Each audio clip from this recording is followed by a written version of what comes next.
Hello guys, for today's video, papakita ko sa inyo kung ano nga ba yung tatlong klase ng trader sa pagte-trade ng cryptocurrency. So, start na tayo. Una is yung scalper. Yung mga scalper guys, sila yung mga nagte-trade lang sa mga lower time frame from the word itself na scalp. I-scalp lang nila yung price ng coin. Nagte-trade yung mga yan sa mga lower time frames like 3 minutes or 5 minutes. So normally yung mga scalper na yan, sila yung mga batikan na sa market kasi sanay na sanay sila sa noise ng market. Sila yung mga tatlong kandila lang yung tinitrade, kumikita na ng mga $500, $100. Yung mga nakikita nyo sa Facebook na may mga FBG, yung mga fair value gap, mga BOS, yan. Normally sila yung mga scalpers na tinatawag natin. The second one is yung intraday trading or day trading. So guys, kung ako tatanungin nyo, isa ako sa mga day trading. Kasi guys, dito sa day trading, may kasama ka ng support and resistance para mas clear yung pag-identify mo ng bias sa market. Halimbawa, uptrend na, mas makikita mo siya ng maayos or mas clear yung market structure kapag nasa day trading ka. Normally guys, sa 4 hour kami nag nagcha-chart ng mga support or resistance, tapos 1 hour sa planning, and then 15 minutes kami sa execution. Dito kasi guys sa day trading, less stress kasi ah, hindi masyadong mabilis yung galaw ng market, ng price ng market. So kung sa 15 minutes ka papasok and day trading ka, within that day dapat na-close mo na yung position mo or nakapag-take profit ka na. Kaya nga sinabing day trading, within that day dapat na-close mo na yung position mo or yung nakapag-take profit ka na, hindi puro take picture lang.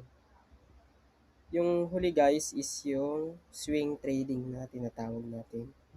Yung swing trading guys is yung mga nagte-trade yan ng 4 hours to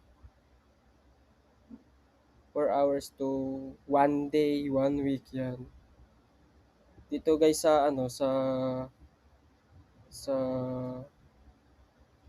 swing trading, matagal mag-materialize yung yung position mo.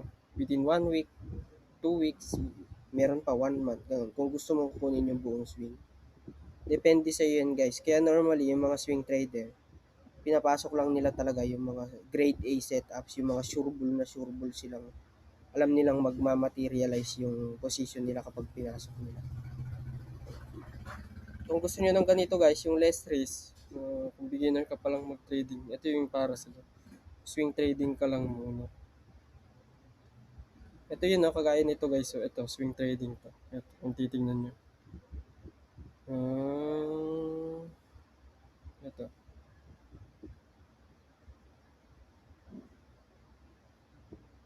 Nakaano kasi ako guys ngayon. Wala akong mouse eh. Medyo hirap.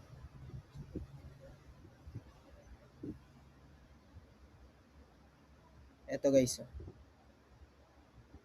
Ito. Kung dito sa part na to, nakapasok ko dito sa TLSBD na to. Kasi diba ito uptrend yan eh. Uptrend yan, tapos binasag niya. Nag-confirm, pababa. So kung titignan mo, kung titignan mo sa baba, Monday, October 6, 2025. Tapos, let's say, kung dito ka nagtipis sa may November, tignan mo 3 months. 3 months kang naka-hold sa position mo, sobrang tagal. Pero dito guys, ano naman to, mga surbol tong mga swing trader na to. Kaya, ganyan na lang nila i-hold yung position nila kasi alam nila magmamaterialize yung, yung position nila. Pero inyo guys, 3 months, kaya mo ba yan? From October to